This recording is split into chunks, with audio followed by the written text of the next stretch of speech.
Introducing the African Diaspora News Channel app, your gateway to stories that's overlooked by the corporate mainstream media. And we serve as the voice to the Trueball Black community. Again, we got Dr. Candace Matthews. A lot of these documents, looking at. We are committed to informing and educating through the power of media. This country is supposed to be about the land of the free for all. It has not been free for Black people, and we are tired.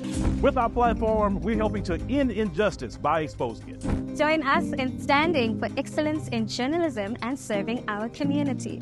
Download the African Diaspora News app today. A former University of Kentucky student has been sentenced to a year in prison for racially charged attack on a Black student.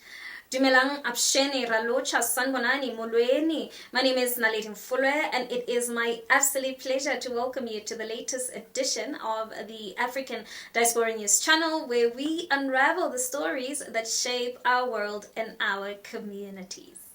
On November 6, 2022, Sophia Rosing, a 23-year-old former student, was actually caught on camera unleashing racial slurs and physical violence against Kayla Spring, who is a 19-year-old Black student working the front desk of the campus. Now, Sophia was reportedly intoxicated, and rather than seeking the help or behaving appropriately, she chose to actually attack Kayla, both verbally and physically, using horrific language and displaying aggression.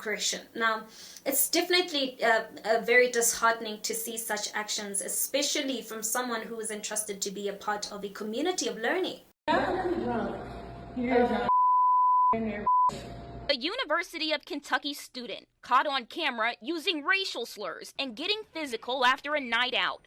Other students identified the woman in the video as Sophia Rosing. The Black student employee on the receiving end, freshman Kyla Spring, explained it all went down around 1 o'clock Sunday morning at Boyd Residence Hall, where she was working as a desk clerk. She says Rosing came into the building and appeared inebriated. When she and some other students tried to help, she says Rosing launched into an attack, calling her the N-word and trying to hit her several times, as Spring is seen holding her off and begging her to stop. Could you stop, please? No. Could you stop? No. Spring keeping her cool throughout the ordeal as Rosing continues her verbal assault. Oh, Jesus. I did not get paid enough for this. Exactly. The video goes on to show Rosing throwing several more punches and appearing to try and hit Spring with a shopping cart.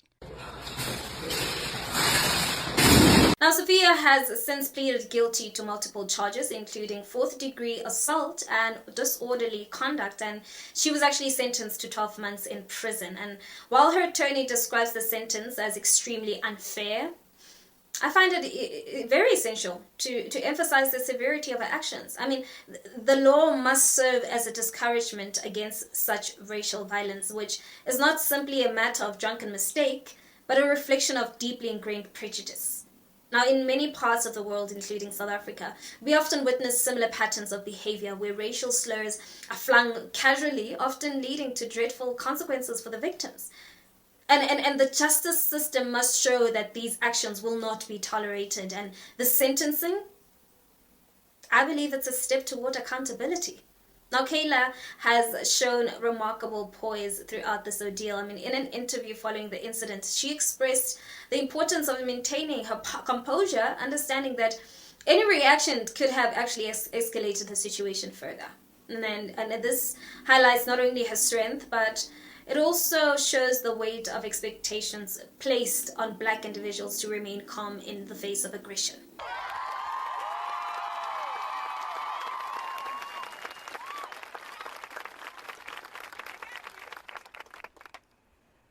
I'm a freshman here at the University of Kentucky. This is my first semester.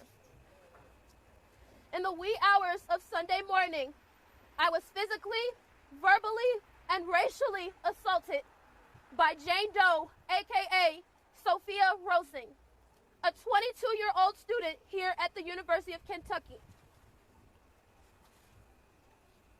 I was physically, verbally, and racially assaulted by Jane Doe, aka Sophia Rosing, a 22-year-old student here at the University of Kentucky.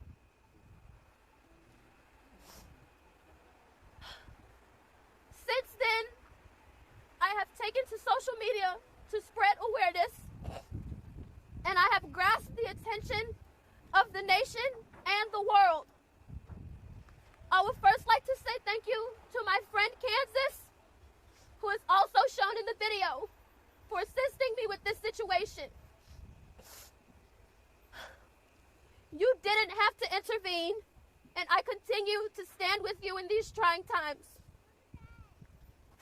Secondly, I would like to thank my parents and my family back in Memphis for being a constant support system for me through all of the chaos.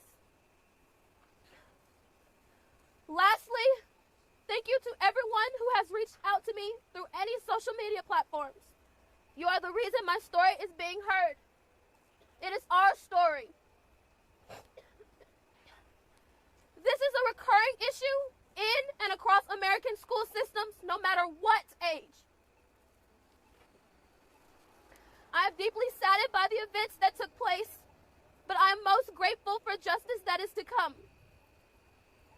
And to Ms. Rosing, you will not break my spirit.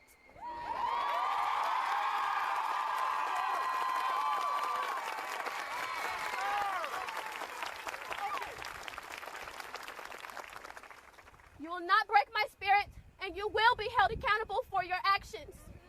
Now, the systemic issues surrounding race and violence actually extend far beyond individual incidents. I mean, Sophia's actions and the subsequent reaction from legal systems are indicative of a society grappling with its legacy of racism. In South Africa, we also confront our own history of racial violence and discrimination. I mean, this case reminds me that the fight against racism is ongoing, and justice must be pursued diligently. And the fact that Sophia's attorney has the nerve to claim that she didn't intend to harm anyone does not exclude her of responsibilities. I mean, intentions matter, and actions even speak louder. The prison sentence alongside community service sends a clear message, which is accountability is crucial for healing and progress.